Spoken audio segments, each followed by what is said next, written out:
വിശുദ്ധ കുർബാനയിൽ നമ്മളോടൊപ്പം സംബന്ധിക്കുവാനായിട്ട് എനിക്ക് അവസരം ലഭിക്കുന്നത്. ഞാൻ ഏറെ സ്നേഹിക്കുന്ന വളരെ ദീർഘനാളെ പരിചയമുള്ള പ്രിയപ്പെട്ട രഞ്ജു രാജാച്ചൻ, പ്രിയപ്പെട്ട ഇടവജനങ്ങൾ, ഇടവച്ചോലക്കാർ, എനിക്കിന്ന് അവസരം ലഭിച്ച ദൈവത്തിൻ്റെ സ്തുതി, അവസരം അനുവദിച്ച അച്ഛനോടുള്ള സ്നേഹവും സന്തോഷവും ഈ സമയത്തെ അറിയിക്കുന്നു. എനിക്കറിയാം ഇത് ഒരു ഞായറാഴ്ച അധികം സമയമെടുക്കാൻ പാടില്ല എങ്കിൽ ഞാൻ അധികം ദീർഘിക്കുന്നില്ല.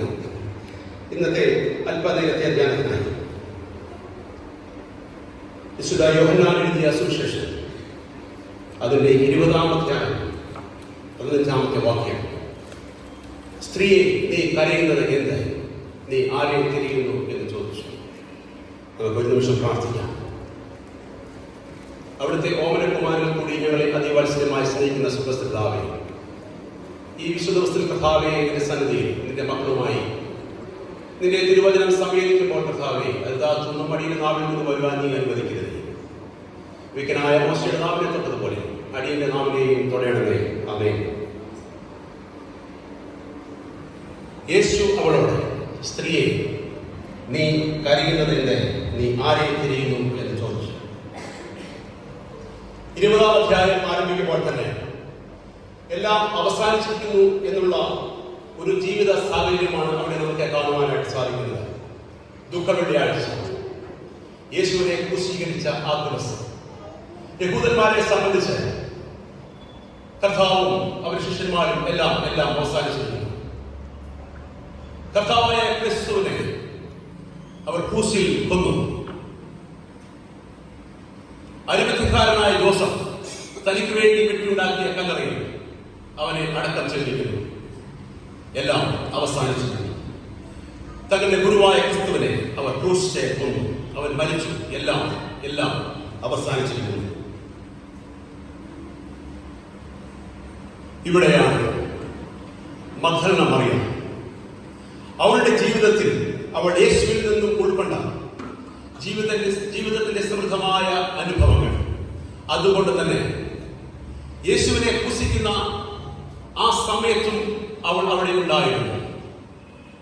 അരിമത്യക്കാരനായ ജോസഫിന്റെ കല്ലറയിൽ യേശുവിന്റെ ശരീരം അടക്കം ചെയ്യുന്ന അനുഭവവും കണ്ട് മനസ്സിലാക്കിയ ഒരു വ്യക്തിയായിരുന്നു മഗ്ദലനക്കാരത്തി മറിയം.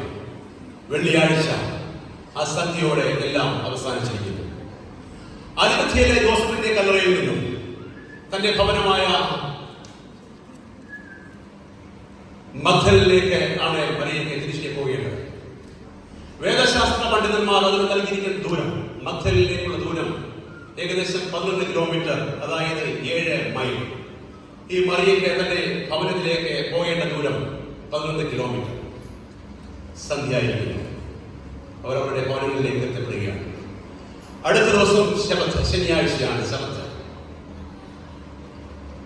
അതിനടുത്ത ദിവസം ആഴ്ചവട്ടത്തിന്റെ 1-ാം നാൾ.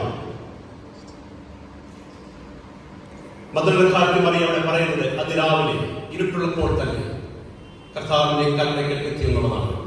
ഇരുട്ടുള്ളപ്പോൾ, ഏകദേശം 4 മണി 5 മണി സമയം ഇരുട്ടുള്ളപ്പോൾ മഗ്ദലനക്കാരത്തി മറിയം അരിമത്യയിലെ യോസഫിന്റെ കല്ലറയ്ക്കൽ എത്തുന്നത് ദൂരം ഏകദേശം 11 കിലോമീറ്റർ. ശ്രദ്ധിക്കുക, മഗ്ദലനക്കാരത്തി മറിയയുടെ മുമ്പിൽ അവൾക്ക് നേരിടേണ്ടി വന്ന ചില പ്രശ്നങ്ങൾ, അതാണ് ഇവിടെ വരച്ച് കാട്ടിയിരിക്കുന്നത്. ഒന്ന്, ദ പ്രോബ്ലം ഓഫ് ഡിസ്റ്റൻസ്. ഞാൻ പറഞ്ഞു, ഏകദേശം 11 കിലോമീറ്റർ. അതിരാവിലെ ഇരുട്ടുള്ളപ്പോൾ തന്നെ ഒരു സ്ത്രീ ഇത്രയും ദൂരം ഈ ദൂരത്തിലറയിലേക്ക് കയ്യിലിരിക്കുന്ന സുഗന്ധലേപനവുമായി കർത്താവിന്റെ ശരീരത്തിൽ പൂശുന്നതിന് വേണ്ടി യാത്ര തിരിക്കുന്നു. ദൂരം 11 കിലോമീറ്റർ. പക്ഷെ ഇതൊന്നും അവളെ സംബന്ധിച്ച് അത്രയധികം കണക്കിലെടുക്കാതെയുള്ള യാത്രയാണ്. കാര്യം, കർത്താവ് അവളുടെ ജീവിതത്തിൽ നൽകിയ അവളുടെ നന്മകൾ ഇതോർക്കുമ്പോൾ ഇവിടെ നിന്നും കണക്കാക്കുന്നതേയില്ല. അരിമത്യയിലെ ജോസഫിന്റെ കല്ലറയിലേക്ക് ലക്ഷ്യം നോക്കി യാത്ര ചെയ്യുകയാണ്. The problem of distance. രണ്ടാമത് അവളുടെ മുമ്പിൽ രൂപപ്പെടുന്ന മറ്റൊരു ആശങ്ക, the problem of the way. നമുക്കറിയാം, ഇന്നും വിശുദ്ധ നാടുകളൊക്കെ പോയിട്ടുള്ളവർക്കറിയാം, ഇന്നും വളരെ ദൂരം നടന്നാണ് കർത്താവിനെ അടക്കം ചെയ്തിരിക്കുന്ന പല ഭാഗങ്ങളൊക്കെ നമ്മൾ പോയി കണ്ടിട്ടുള്ളത്. അപ്പോൾ 2000 വർഷങ്ങൾക്ക് മുമ്പ് ആ സ്ഥലം എങ്ങനെയായിരുന്നു നമുക്ക് ഊഹിക്കാം. The way, the problem of the way. വഴി അത്ര നല്ലതല്ല. കൊള്ളക്കാരുണ്ടാകും. രാത്രിയിൽ വന്യമൃഗങ്ങളാൽ ആക്രമിക്കപ്പെട്ടേക്കാം. ആ പാതയും അത്ര നല്ലതല്ല. The problem of the way. ഈ വഴിയിലൂടെ സഞ്ചരിക്കാൻ എന്തെല്ലാം ആപത്തനർത്ഥങ്ങളാണ് സംഭവിക്കാനായിട്ട് പോകുന്നത്. സ്ത്രീ ഒറ്റയ്ക്ക് യാത്ര ചെയ്യുമ്പോൾ ആ പാത അത്ര നല്ലതല്ല. ഇനിയും അവളുടെ മനസ്സിൽ രൂപപ്പെട്ട മറ്റൊരു പ്രശ്നം, അഥവാ അവൾ ആ കല്ലറയുടെ മുമ്പിൽ എത്തപ്പെട്ടാൽ തന്നെ, വെള്ളിയാഴ്ച അവൾ കണ്ടതാണ് ഒരു വലിയ കല്ല് ഉരുട്ടി വെച്ചിരിക്കുന്നതും റോമ സാമ്രാജ്യത്തിന്റെ മുദ്ര ഇട്ടിരിക്കുന്നതും അവൾ കണ്ടതാണ്.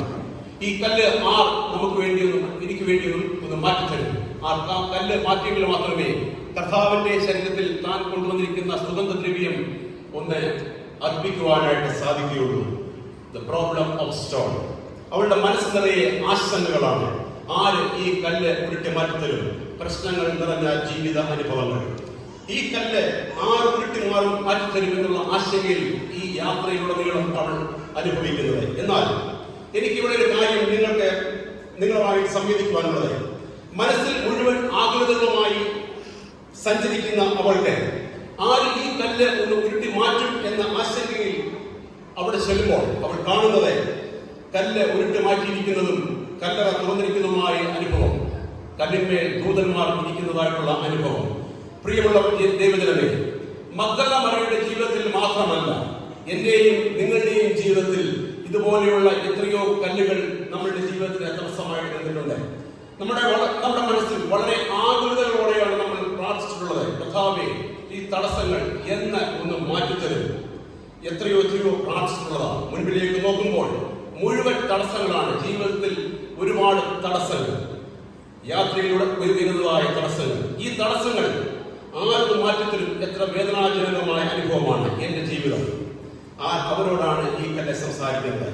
ഭയപ്പെടേണ്ട മകനെ, മകളെ, നീ അനുഭവിക്കുന്ന ദുർഘട സന്ധികളെ മാറ്റുവാൻ ശക്തനായ യേശുക്രിസ്തു ഇന്നും ജീവിക്കുന്നു എന്നുള്ള സന്ദേശമാണ് നമുക്ക് അവിടെ ലഭിക്കുന്നത്. ജീവിതത്തിന്റെ ദുർഘടമായ കല്ലുകൾ, വേദനാനിർഭരമായ അനുഭവങ്ങൾ, അവ മറികടക്കുവാൻ തക്കവണ്ണം ശക്തനായ ക്രിസ്തു ഇന്നും ജീവിക്കുന്നു എന്നുള്ള ഒരു അനുഭവമാണ് നമുക്ക് അവിടെ ലഭിക്കുന്നത്. വീണ്ടും നാം മുൻപോട്ട് പോവുകയാണ്.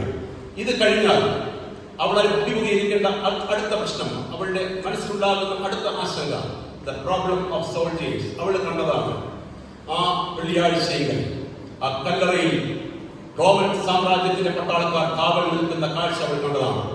റോമൻ സാമ്രാജ്യത്തിന്റെ പട്ടാളക്കാരെ സംബന്ധിച്ച് പറയുമ്പോൾ അന്നും ഇന്നും ഏറ്റവും ക്രൂരന്മാരായിട്ടുള്ള പട്ടാളക്കാരാണെന്നാണ് ചരിത്രം അവരെ രേഖപ്പെടുത്തിയിരിക്കുന്നത്. വളരെയേറെ ക്രൂരന്മാരായ പട്ടാളക്കാർ. അവരുടെ മനസ്സിൽ വളരെയേറെ ആശങ്കയാണ്. ഈ പട്ടാളക്കാർ അവരെ പിച്ചു ചിന്തിയേക്കാം. വളരെ വളരെ വേദനാജനകമായ അനുഭവത്തിലൂടെയാണ് അവൾ കടന്നു വരുന്നത്. എന്നാൽ അവളവിടെ കാണുന്നത് കല്ലറ തുറന്നിരിക്കുന്നതും കല്ലറയ്ക്ക് മേൽ ദൈവത്തിന്റെ ദൂതന്മാർ ഇരിക്കുന്നതുമാണ് കാണുന്നത്. പട്ടാളക്കാരെ കണ്ടില്ല കേട്ടോ. ദൈവജനമേ, ഇവിടെയാണ് ദൈവത്തിന്റെ പ്രവർത്തനം. ഞാൻ മുൻപ് പറഞ്ഞില്ലേ, വളരെ ആശങ്കയോടെയാണ് അവൾ വന്നത്. ആര് ഈ കല്ല് ഒന്ന് ഉരുട്ടി മാറ്റും? ആര് ഈ പട്ടാളക്കാരെ ഒന്ന് മാറ്റിത്തരും? അവർ വളരെ ക്രൂരന്മാരാണ്. അവരാൽ ഉപദ്രവിക്കപ്പെടുവാൻ സാധ്യതയുണ്ട്. എന്നാൽ അവൾ ചെല്ലുമ്പോൾ പടയാളികൾ അവിടെ കാണുന്നതേയില്ല. കാണുന്നത് കല്ലറയ്ക്ക് മുകളിൽ ദൈവദൂതന്മാർ ഇരിക്കുന്നതും കല്ല് ഉരുട്ടി മാറ്റിയിരിക്കുന്നതുമായ അനുഭവം. പ്രിയ ദൈവജനമേ, ഒരു കാര്യം കൂടി ഞാനിവിടെ പറയട്ടെ. നമ്മുടെ ജീവിതത്തിൽ ഉരുത്തിരിയുന്ന ജീവൻ പ്രശ്നങ്ങളും ഭാരങ്ങളും അതൊക്കെ കർത്താവിന് വേണ്ടി വിട്ടുകൊടുക്കുക. കർത്താവിന്റെ ദൂതൻ അതിന്മേലിരിക്കട്ടെ. അതിന്മേലിരിക്കാൻ ദൈവത്തിന്റെ ദൂതന് അവസരം നൽകുക, ഇടം കൊടുക്കുക. ദൈവം അവിടെ പ്രവർത്തിക്കട്ടെ. അവിടെ ഒരു വലിയ വിടുതലിന്റെ അനുഭവം ഉണ്ടാകും. മറിയ ആ കല്ലറയ്ക്കൽ എത്തി. കല്ലറ തുറന്നിരിക്കുന്നത് കണ്ടു, കല്ല് നീങ്ങിയിരിക്കുന്നത് കണ്ടു. അവൾ ഓടി ശിമോൻ പത്രോസിനോട് വിവരം അറിയിക്കുകയാണ്. പത്രോസും യേശു കൂടുതൽ സ്നേഹിച്ച യോഹന്നാനും അവർ ഒരുമിച്ച് കല്ലറയ്ക്കൽ എത്തുകയാണ്. അവർ കല്ലറയിലേക്ക് നോക്കുന്നു. എന്നാൽ കർത്താവിന്റെ ശരീരം അവിടെ കാണുവാനായിട്ട് സാധിക്കുന്നില്ല. പത്രോസും യോഹന്നാനും അവർ തിരികെ തങ്ങളുടെ ഭവനങ്ങളിലേക്ക് പോവുകയാണ്. എന്നാൽ മറ്റെല്ലാവർക്കും അറിയാം, അവൾ അവിടെ തന്നെ നിൽക്കുകയാണ്. അവൾ പോകാൻ കൂട്ടാക്കുന്നതേയില്ല. അവൾ കരഞ്ഞുകൊണ്ട് നിൽക്കുകയാണ്. വേദനിക്കുന്ന ഹൃദയവുമായി അവൾ അവിടെ നിൽക്കുകയാണ്. ആ വേദനിക്കുന്ന ഹൃദയവുമായി നിൽക്കുമ്പോൾ വീണ്ടും അവൾ കല്ലറയിലേക്ക് കുനിഞ്ഞു നോക്കുന്നുണ്ട്, എന്തെങ്കിലും കാണുവാൻ സാധിക്കുമോ എന്ന്. പത്രോസും യോഹന്നാനും ഒക്കെ വന്ന് നോക്കി കല്ലറ ഒഴിഞ്ഞു കിടക്കുന്നത് കണ്ട് പോയവരാണ്. എന്നാൽ അവൾ അവിടെ തന്നെ നിൽക്കുകയാണ്. ഇവിടെ ഞാൻ വീണ്ടും വീണ്ടും ഒരു കാര്യം കൂടി നിങ്ങളോട് പറയുവാനായിട്ട് ആഗ്രഹിക്കുകയാണ്. നമ്മുടെ ജീവിതയാത്രയിൽ നമ്മുടെ പ്രയാസങ്ങളും ഭാരങ്ങളും കർത്താവിന്റെ കരങ്ങളിലേക്ക് വിട്ടുകൊടുക്കുക. അവനെ മാത്രം നോക്കി യാത്ര ചെയ്യുക. അവനെ മാത്രം നോക്കി യാത്ര ചെയ്യുക. മക്കളുടെ മറിയം അതാണ് ഇവിടെ ചെയ്തത്. അവളെ കല്ലറിലേക്ക് കുനി നോക്കുകയാണ്. കരയുന്നുണ്ട്, വേദനയുണ്ട്, പ്രയാസമുണ്ട്. എന്നാൽ ആ കല്ലറയുടെ മുമ്പിൽ നിന്ന് മാറുവാൻ അവൾ കൂട്ടാക്കുന്നതേയില്ല. അപ്പോഴാണ് അവളുടെ ജീവിതത്തിന് മറ്റൊരു അനുഭവം ലഭിക്കുന്നത്. അവൾ കരഞ്ഞുകൊണ്ടിരിക്കുമ്പോൾ, അവൾ കരഞ്ഞുകൊണ്ട് നിൽക്കുന്ന അവസരത്തിൽ കർത്താവ് തന്നെ അവിടെ പ്രത്യക്ഷപ്പെടുകയാണ്. ഉയർത്തെഴുന്നേറ്റവനായ കർത്താവ് ആദ്യമായി പ്രത്യക്ഷപ്പെടുകയാണ് മറിയയുടെ മുമ്പിൽ. അവൾ കരഞ്ഞുകൊണ്ട് നിൽക്കുമ്പോൾ കർത്താവ് ചോദിക്കുന്നു, സ്ത്രീയെ, നീ കരയുന്നതെന്ത്? നീ ആരെ തിരയുന്നു? ഇവിടെയാണ് വിശുദ്ധ വേദപുസ്തകം നൽകുന്ന ശക്തമായ സന്ദേശം. കണ്ണുനീർ തൂകുമ്പോൾ മനസ്സറിയുന്ന ദൈവത്തിന്റെ ഒരു സ്വഭാവമാണ് ഇവിടെ നമുക്ക് കാണുവാനായിട്ട് സാധിക്കുന്നത്. ഞാനും നിങ്ങളും ദൈവസന്നിധിയിൽ ഒരു കണ്ണുനീർ അർപ്പിക്കുമ്പോൾ ഒരിക്കലും അത് നഷ്ടമാകുകയില്ല. ഒരിക്കലും അത് നഷ്ടമാകുകയില്ല. ആ കണ്ണുനീരിന് ഒരു മറുപടി തരുന്ന കർത്താവാണ് നമുക്കുള്ളത്. ആ കണ്ണുനീരിന് ഒരു മറുപടി ലഭിക്കുക തന്നെ ചെയ്യും. യേശു തന്നെ അവളോട് ചോദിക്കുകയാണ്, സ്ത്രീയെ, നീ കരയുന്നത് എന്ത്? നീ ആരെ തിരയുന്നു? ഇവിടെ ഞാൻ പറയുവാനായിട്ട് ശ്രമിക്കുന്നത്, മക്കളുടെ മറിയെ സംബന്ധിച്ച് ആ സ്ഥലം വളരെ അപരിചിതമായ ഒരു സ്ഥലമാണ്. ഈ അപരിചിതമായ സ്ഥലത്ത് നിൽക്കുമ്പോൾ അവളുടെ ജീവിതത്തിൽ കണ്ണുനീർ തൂക്കി നിൽക്കുന്ന അവസരത്തിൽ, the most unexpected time in our life, Jesus gives his appearance. ഇതാണ് നമുക്കവിടെ കാണുവാനായിട്ട് സാധിക്കുന്നത്. പ്രത്യാശയും നിരാശയും ഉണ്ടായ ഒരു അനുഭവത്തിൽ, പ്രയാസങ്ങളുടെ അനുഭവത്തിൽ കർത്താവ് തന്നെ അവളുടെ മുന്നിൽ പ്രത്യക്ഷപ്പെടുകയാണ്. The most unexpected moment in your life, Jesus gives his presence. അതാണ് നമുക്ക് ഇവിടുന്ന് മനസ്സിലാക്കാൻ സാധിക്കുന്നത്. നമ്മൾ ഒരിക്കലും പ്രതീക്ഷിക്കാത്ത സാഹചര്യത്തിൽ, നിരാശജനകമായ അവസരത്തിൽ യേശു തന്റെ സാന്നിധ്യം നിങ്ങളുടെയും എന്റെയും ജീവിതത്തിൽ നൽകി തരുന്നവനാണ്. അതാണ് നമ്മൾക്ക് ഇവിടെ നിന്ന് മനസ്സിലാക്കുവാൻ സാധിക്കുന്നത്. In the most unexpected moment in our life, Jesus gives his appearance. നിങ്ങൾക്കറിയാം, യേശുവിന്റെ യാത്രകൾ നമ്മൾ വേദപുസ്തകത്തിൽ പലതും പഠിക്കുന്നുണ്ട്. കർത്താവിന്റെ ശിഷ്യന്മാർ നൈൻ എന്ന പട്ടണത്തിലേക്ക് പോകുമ്പോൾ നമ്മൾ കാണുന്നത് വളരെ വേദനാജനകമായ ഒരു കാഴ്ചയാണ് അവിടെ കാണുന്നത്. ഒരു വിധവയായ സ്ത്രീയുടെ ഏക മകന്റെ മൃതശരീരവും വഹിച്ചുകൊണ്ടുള്ള ഒരു വിലാപയാത്ര കണ്ടുകൊണ്ടാണ് കർത്താവ് ശിഷ്യന്മാരും നൈൻ എന്ന പട്ടണത്തിലേക്ക് കയറുന്നത്. അവിടെ പറയുന്നത്, വിധവയായ ഭർത്താവ് മരിച്ച വിധവയായ ഒരു സ്ത്രീ, അവളുടെ ഏക മകനാണ് മരണപ്പെട്ടിരിക്കുന്നത്. അവളുടെ ജീവിതത്തിൽ പ്രത്യാശ, അവളുടെ ജീവിതത്തിലെ സന്തോഷം എല്ലാം ഈ പുത്രനായ ഏക മകനായിരുന്നു. അവൻ മരണപ്പെട്ടിരിക്കുന്നു. ആ പ്രൊസഷനുമായിട്ട് വരുന്നവരുടെ എല്ലാവരുടെയും ചിന്ത ഈ യുവാവിന്റെ മൃതശരീരം അടക്കം ചെയ്ത് തിരികെ പോകണമെന്നുള്ളതാണ്. എന്നാൽ കർത്താവ് ആ മഞ്ചത്തിൽ തൊടുന്നു. കർത്താവ് മഞ്ചത്തിൽ തൊട്ട് ആ യൗവനക്കാരന്റെ ജീവിതത്തിന്റെ അനുഭവത്തിലേക്ക് തിരിച്ചു കൊണ്ടിരുന്ന കാഴ്ച നമുക്കവിടെ കാണുവാനായിട്ട് സാധിക്കും. ആ സ്ത്രീ ഒരിക്കലും പ്രതീക്ഷിച്ചില്ല. ആ പ്രൊസഷനുമായിട്ട് പോയവരാരും ഒരിക്കലും ചിന്തിച്ചില്ല കർത്താവ് തന്റെ അത്ഭുതം അവിടെ പ്രവർത്തിക്കുമെന്ന്. ഇതാണ് ഞാൻ പറഞ്ഞത്, in the most unexpected time in your life, ദൈവം തമ്പുരാൻ കർത്താവ് തന്റെ പ്രത്യാശ നഷ്ടപ്പെട്ട ജീവിതത്തിൽ, പ്രയാസം അനുഭവിക്കുന്ന ജീവിതത്തിൽ, എല്ലാ നിരാശയും ബാധിച്ചിരിക്കുന്ന ജീവിതത്തിൽ കർത്താവ് തന്റെ സാമീപ്യം നൽകി തരുന്നവനാണ്. ഒരിക്കലും ആരും പ്രതീക്ഷിക്കാത്ത സ്ഥലത്ത് കർത്താവ് അവളുടെ ജീവിതത്തിൽ അവളുടെ മകന്റെ ജീവന്റെ അനുഭവത്തിലേക്ക് തിരിച്ചു കൊടുക്കുന്ന അനുഭവമാണ് നമുക്ക് ഇവിടെ കാണുവാനായിട്ട് സാധിക്കുന്നത്. പ്രിയ ദൈവജനമേ, ഞാൻ പറഞ്ഞില്ലേ, ജീവിതത്തിന്റെ എല്ലാ പ്രതീക്ഷകളും നഷ്ടപ്പെട്ട് എല്ലാം അവസാനിച്ചു എന്ന് കരുതുമ്പോഴും ഉയർത്തെഴുന്നേറ്റവനായ കർത്താവ് നമുക്ക് തരുന്ന സന്ദേശം, ഒന്നും അവസാനിച്ചിട്ടില്ല മകനെ, ഇനിയും ബാക്കിയുണ്ട്. ഇതിന്റെ യാത്ര തുടരുവാനും നിന്റെ യാത്രയുടെ ലക്ഷ്യസ്ഥാനത്ത് എത്തുവാനും.